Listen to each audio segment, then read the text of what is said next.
These are the 5 pros and cons of the 2026 Dodge Charger 6-pack.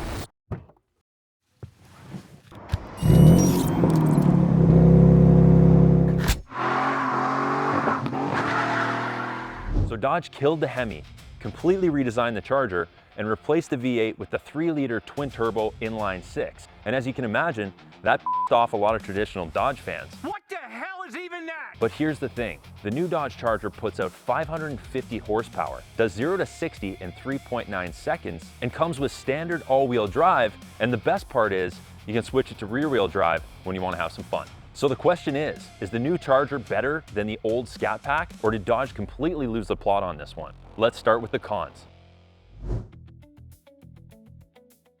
Con number 1, where's the Hemi? Hey, where's the beef? You may as well start with the massive elephant in the room. There's no Hemi in this car. Under the hood is a 3-liter twin-turbo inline-six Hurricane engine. In the Scat Pack, this thing makes 550 horsepower and 531 pound-feet of torque. So on paper, this thing's an absolute monster. But let's be honest, numbers aren't the only reason why people love the old Scat Pack. A huge part of the experience was firing up that 6.4-liter V8 and hearing that Hemi rumble. You knew exactly what was under the hood before the car even moved. This one behind me has an active exhaust, and honestly, it doesn't sound too bad.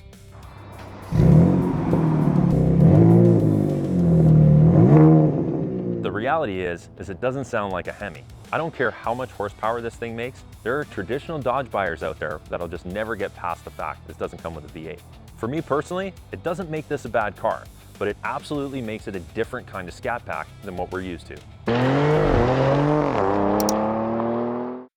Con number 2 is that this car is still a serious chunk of money. This car specifically stickers at $78,180 Canadian. But I also want to put that into perspective because it would be unfair to call this thing overpriced. A new Mustang Dark Horse currently starts at $82,000 Canadian, and that gives you 500 horsepower, rear-wheel drive, and only 2 doors. Camaro 2SS 1LE was a few $1,000s cheaper, but it made less power, was rear-wheel drive only, had 2 doors, and wasn't nearly as useful every day. So yes, this car is expensive, but for $78,000, you're getting 550 horsepower, standard all-wheel drive, selectable rear-wheel drive, 4 proper doors, a massive rear hatch, and a pile of standard performance equipment. It's not cheap, but compared to the competitors in the space, the value is pretty hard to argue with. Con number 3, it's massive. The pictures online don't show how big this car really is. It's long, it's wide, and it's got a huge amount of presence that looks awesome when it's sitting on the road. But when you're trying to park it into a tight parking stall or a small garage, you're gonna notice every inch of it. It's gonna take some time to figure out where all 4 corners are when you're parking this beast. Con number 4 is specifically about the Blacktop package.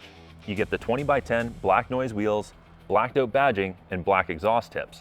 But for a package that costs almost $2,000, I feel like Dodge could have taken it a little bit further. Give me some unique interior trim, you know? Or maybe even give it some kind of a hood graphic or badging that makes it instantly stand out as the Blacktop package. Con number 5, the all-new Dodge Charger still has something to prove. The previous Charger had been around forever. People understood it. There were massive modifications available, and the Hemi had a legendary following. Everyone pretty much knew what they were getting into.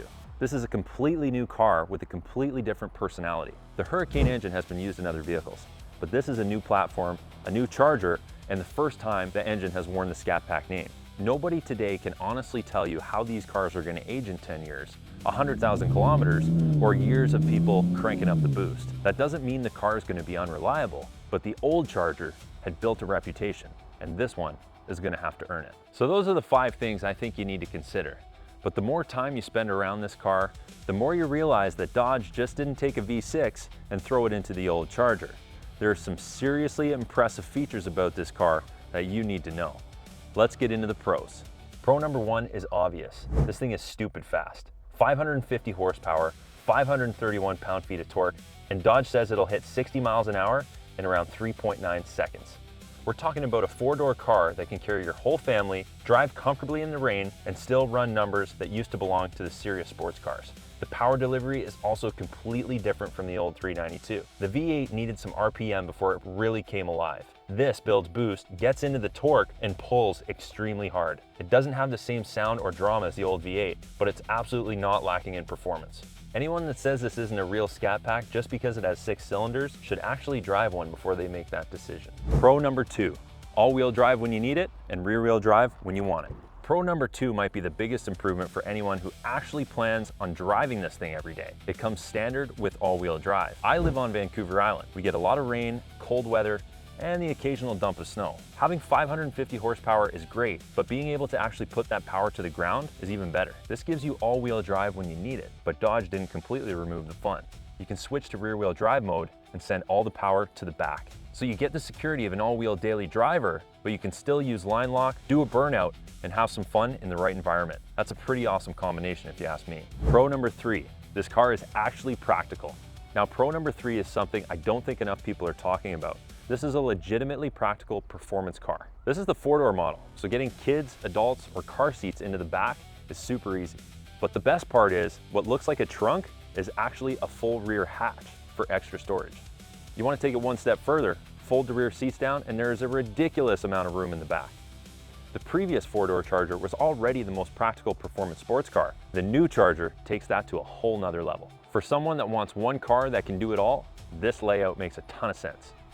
Pro number 4 is the all-new Charger actually looks better in person.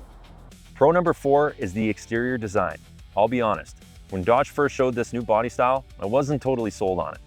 In pictures, especially when I first saw the electric Daytona, it looked kind of strange from certain angles. In person though, especially as a 4-door Scat Pack in black with the Blacktop package, it looks really mean.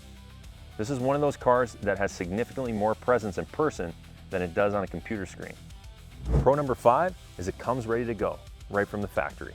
You get performance brakes, performance suspension, active exhaust, launch control, line lock, 20 by 10 inch wheels, and multiple drive modes. But you also get the features that matter when you're not driving like an idiot. We've got adaptive cruise control with stop and go, advanced brake assist, blind spot monitors, lane keep assist, heated seats, heated steering wheel, remote start, and wireless Apple CarPlay and Android Auto. Could this car have more luxury equipment for the money? Absolutely, but the actual performance equipment of the Scat Pack isn't being held hostage inside some giant option package. The important stuff is already here. So has Dodge ruined the Charger? Honestly, I don't think so. But I don't think this car is going to make traditional Hemi owners forget about their V8. The old Scat Pack had a sound and personality that this car simply cannot duplicate. What Dodge has built instead is a faster, more advanced, and a much more usable performance car. But I want to know what you think. Would you buy the all-new 550 horsepower Scat Pack, or would you buy an old 392 just to get the 6.4 Hemi? Let me know in the comments. And if you got any value from this video, leave a like, subscribe to Driving with Stu, and if you live anywhere in Canada and want more information on this specific Charger, send me an email. I'll leave it in the description for you. Thanks for watching and have a fantastic day.